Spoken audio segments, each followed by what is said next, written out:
Hey guys, I'm Brian. Welcome back to the Hearing Club. Today we're going to be talking about something I've wanted to discuss for a long time and finally getting around to it. And that is how we select the type of dome that goes on the end of your hearing aid. Okay. The ear dome is the silicone tip that goes on the end, and it allows us to keep the hearing aid in our ear. But it is a lot more important than you probably think. So if you've ever wondered why you're getting feedback, if you have an over-the-counter hearing aid, or why when you talk your voice sounds really weird and loud and boomy and maybe sometimes echoey, it all has to do with the type of dome. The dome selection with hearing aids is so important. So this video was originally intended for folks that are exploring the over-the-counter hearing aid world. A lot of folks that have over-the-counter hearing aids get feedback, the screeching and whistling from their hearing aids, and you probably have no idea why. So this is going to answer all those questions. And when you're getting an over-the-counter hearing aid, you are not in a clinic. You don't have a licensed fitter or audiologist choosing the right type of dome. You're kind of on your own. So hopefully this will answer all your questions. And once you're done with this video, you'll understand what type of dome to use. And you'll also understand why things sound the way they do. So this video also may help some of you new fitters out there. When I was brand new, I didn't really understand why feedback was occurring, how to fix it, why the fitting software suggested open domes or power domes for this person. So this video might be helpful for you guys too. And even for those of you that have prescription hearing aids, your hearing aids are working fine, this will also help you understand why we select the type of dome you're using, why one ear has a tulip and one has an open dome, or, etc. And as a bonus at the end of the video, I'm also going to show you guys the process we go through as fitters to calibrate the hearing aids, why we do the calibration, what it looks like, and what everything means. So really good video. Hope you guys enjoy it and hope you learn something from it. And before we get started, I just want to show you guys what I'm working on currently. After this is done, I'm finally going to be doing the review of the Resound Vivia 9 and the Jabra Enhance Pro 30. These hearing aids have been out for a while now. I've got a lot of feedback from the patients, from customers, and people are loving these hearing aids. So if you're on the fence and you're thinking about getting the Jabra Enhance Pro 30s, or you have access to the Resound Vivia 9, go for it. It's a great hearing aid. So can't wait to talk about that. And then after that, I'm going to be doing a review on the new Audien Atom X. This is kind of a entry-level hearing aid, but it's pretty cool. It has a digital readout on the case itself, so you can control the volume using the case, like as a remote. And then also after that, we're going to be doing a review on the Curvolve, relatively new brand.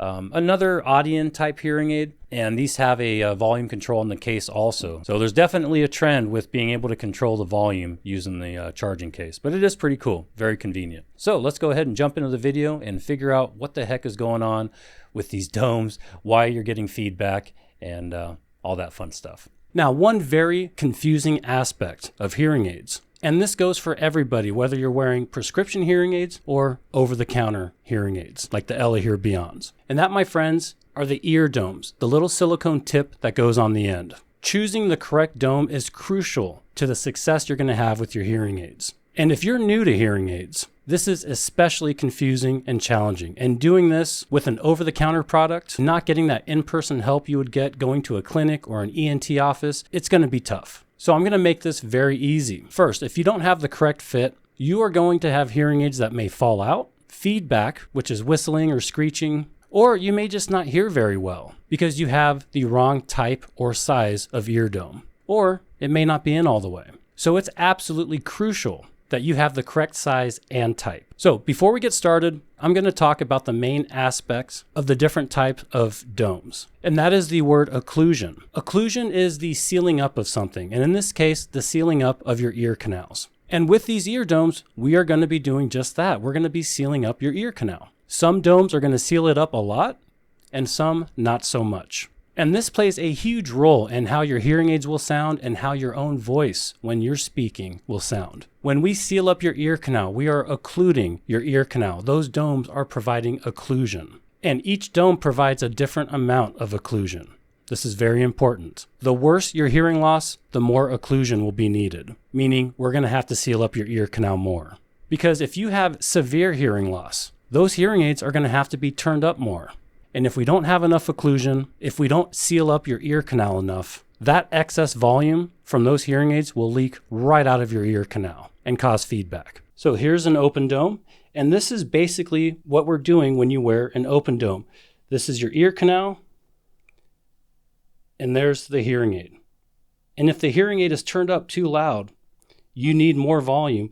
Some of that volume can leak out of your ear canal. It leaks right out and it hits the microphone. The hearing aid turns the volume of that sound up. It amplifies that sound that's leaking out, and then it plays it back into your ear even louder this time, and even more leaks out. And then the hearing aid takes that sound, turns it up, shoots it back into your ear, even more leaks out because it's getting louder and louder, and that causes the feedback loop. It's just an infinite loop that keeps going, and it sounds like whistling or screeching.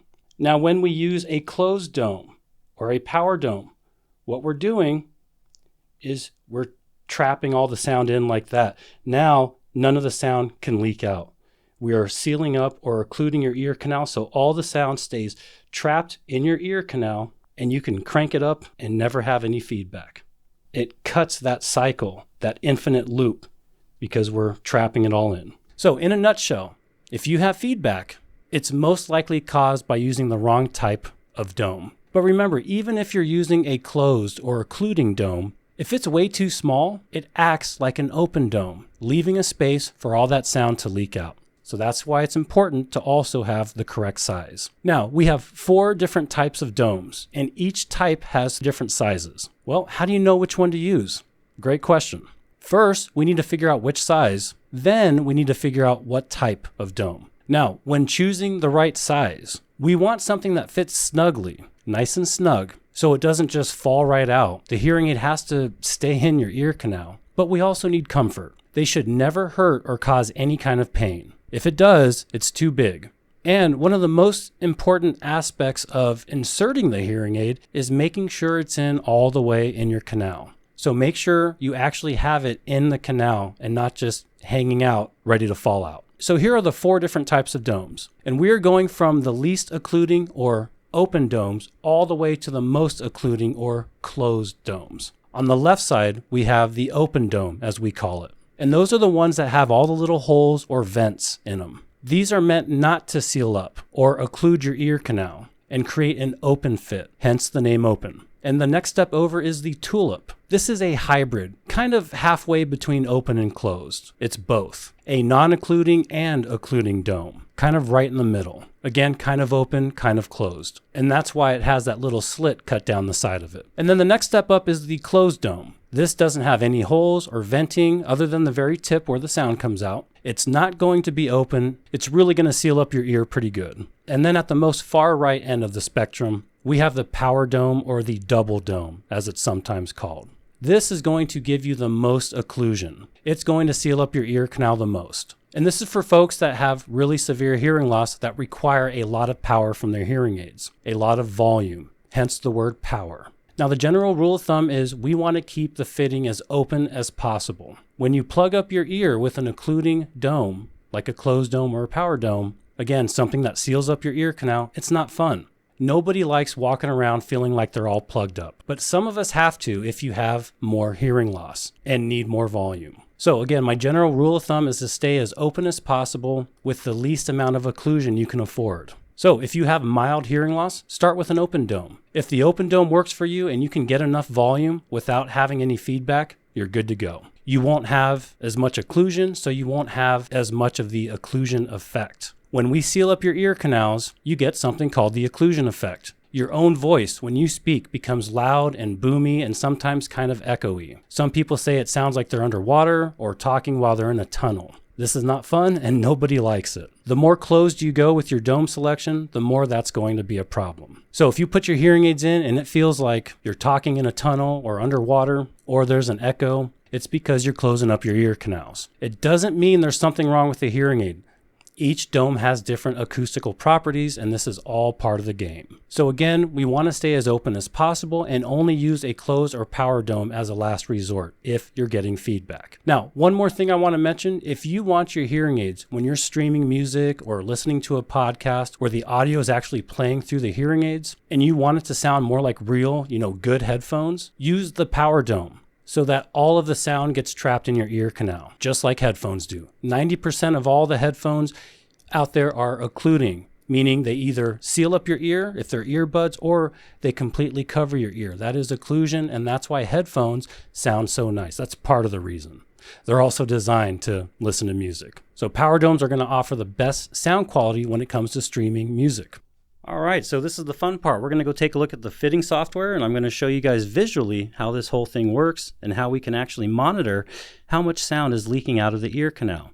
And that's going to tell us whether we can use an open dome or if we have to go more occluding like a closed tulip or even a power dome. So first, we're going to use the open dome and we're going to calibrate the hearing aid. It's going to be in my ear, and we'll see if this will work for me. And remember, we've got this nice little ear here, so I'm going to show you guys again what happens and why we get feedback. So let's say I have a very severe loss, but I don't like that plugged up feeling. I want to use an open dome. I just had this conversation with somebody, and they just did not want to use a power dome. She just couldn't stand it, hates the way her own voice sounds because she's all plugged up, hates the feeling, hates that loud, boomy, hollow sound when she talks, the echo, just doesn't like it.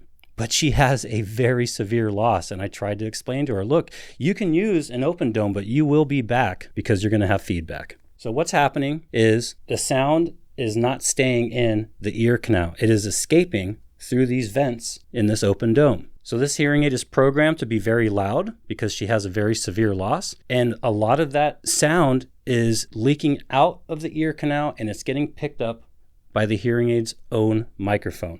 It's literally picking up its own sound. And what happens to sound that gets picked up by the hearing aid and processed by the hearing aid? It gets amplified. So that sound that's leaking out of the ear canal is reaching the microphone because you literally have a speaker and microphone inches apart from each other. So the sound leaks out, gets picked up by the hearing aid's microphone. The hearing aid amplifies that sound, shoots it back into the ear canal even louder this time, which causes even more sound to leak out, gets picked up by the microphone, rinse and repeat, and you have an infinite loop called the feedback loop. And what we need to do is we need to trap that sound in the ear canal so that it doesn't leak out. And we do that by using a power dome or a closed dome. We work our way up. Try to stay as open as possible. We don't want too much occlusion if we don't need it. And now with the power dome, we've got that seal, and now the sound can't leak out. All right, so now we're going to pop on this open dome and go take a look at what's happening with the sound while it's in my ear. All right. So what you're looking at here is the audiogram for Mr. SquarePants, and this guy has a lot of hearing loss. This is the audiogram, and basically the further down these thresholds are, the more hearing loss you have. All right, so 0 would be perfect hearing. Anything between 0 and 20, 25 up here would be normal hearing. And then anything below 20, 25 would be considered hearing loss, and down here it is severe. So I'm just going to be using one hearing aid, the left. This is really cool stuff, so keep watching. All right, so I'm going to connect the hearing aid. And remember, I've got an open dome on there with all the holes in it, so it's not going to seal up my ear canal very much. All right, we've got my one hearing aid connected, and look, it's telling me that we need to use a base dome. That is a closed dome. So the software knows we're not going to be able to use an open dome for this fitting, okay? But sometimes you can. It just depends on the calibration. Now we go to fit instrument. This is where you can see the gain of the hearing aid, and I'm just going to change this to the NAL NL2 fitting algorithm. That's what everybody should be using, in my opinion. That's going to offer the most gain and lots of beautiful high frequency gain or high pitch sound. This is the output of the hearing aid. So kind of like the audiogram, but upside down. So the higher these lines, the more gain we're getting. Okay, and I'm going to set it to target, and we're going to pretend I'm very experienced with my hearing aids. So we're 100% to target. Look at all that beautiful gain. Right now, if I were to put this in my ear right now, you can hear the feedback. It's a screeching, high-pitch whistling noise. You can hear it's just chirping away.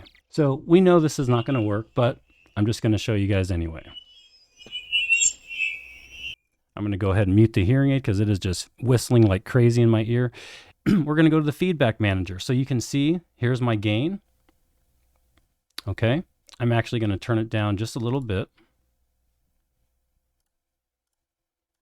I'm going to turn the volume down of the hearing aid just a bit. What's going to happen is the software is going to play a very loud noise in my ear, a constant noise. In the Philips programming software, it is like a white noise. The Phonak or Sonova software plays a bunch of really loud beeps and tones. and the GN or resound or Jabra software plays a really loud buzzing sound. All right, but it's loud, and the software is going to use the hearing aid microphone to detect how much of that is leaking out of the ear canal. And that's going to be represented by this blue shaded area. Okay, that's called the feedback margin. So what we don't want to see is a whole bunch of this blue stuff getting anywhere near our gain line. Okay, this is our volume. This is how much sound is leaking out. You can look at it that way. This is a visual representation of how much sound or volume or gain or amplification is leaking out of my ear canal.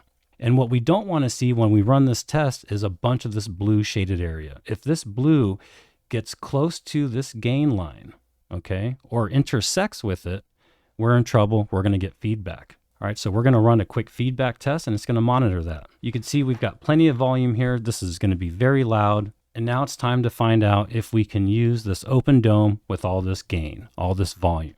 So we're going to go to the feedback manager. In some software, it's called the calibration screen, feedback test, whatever you want to call it. All right, so I'm going to unmute the hearing aid. And you can hear it. There's a lot of feedback. This is not going to work because I'm using an open dome. But let's go ahead and see what happens.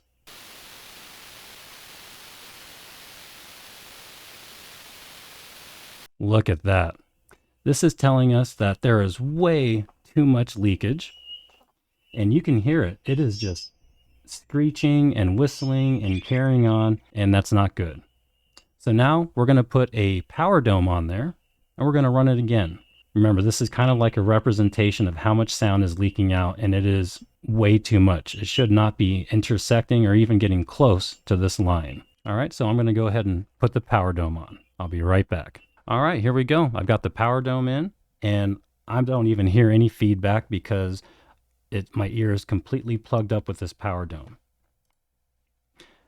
And now that I've accepted these settings, okay, what's happened is the software says, okay, you want to use an open dome? Fine. Use the open dome, but we're going to limit your gain here, okay, so that we're right on the line. The software is turning down or suppressing 2,000 hertz to about 4,000 hertz.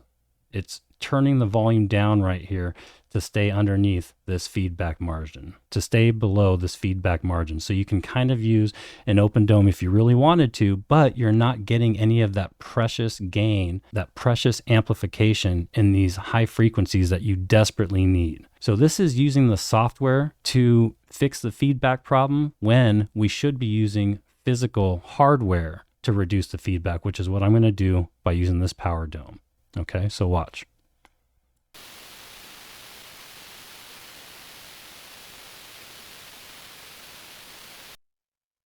Look at that. It just disappeared. And now that there's no risk of feedback, okay, there's basically no sound leaking out at all because I'm completely blocked up here.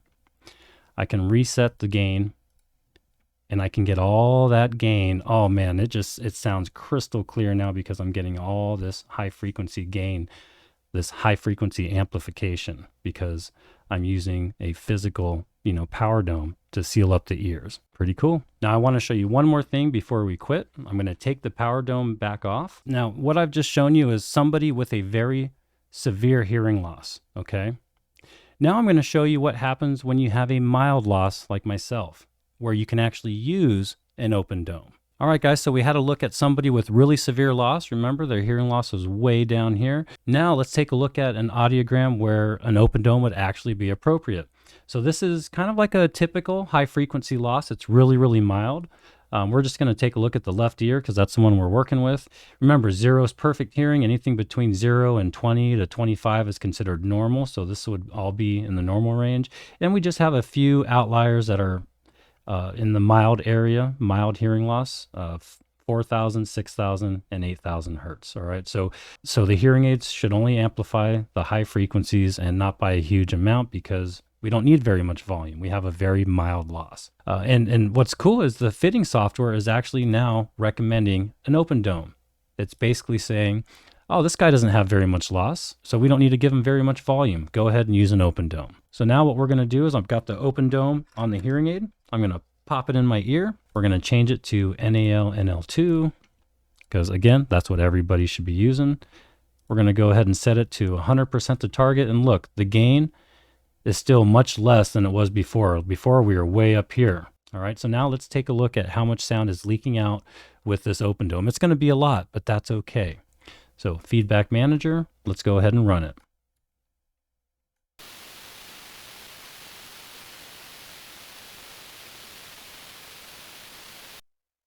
Look at all that leakage. That's a lot.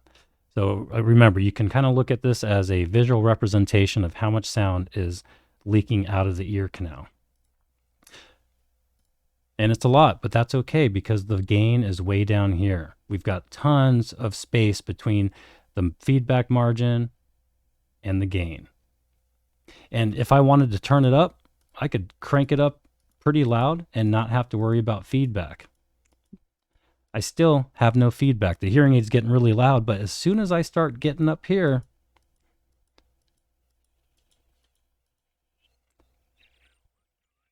now you can start to hear some feedback, and it's pretty bad. So I'm just going to reset it, and we're well under the feedback margin. So I can use an open dome and not have to worry about any feedback. Pretty cool, right? Now, for all of you over-the-counter hearing aid users out there that are struggling with feedback, this is a great example of how important it is for you to choose the right dome.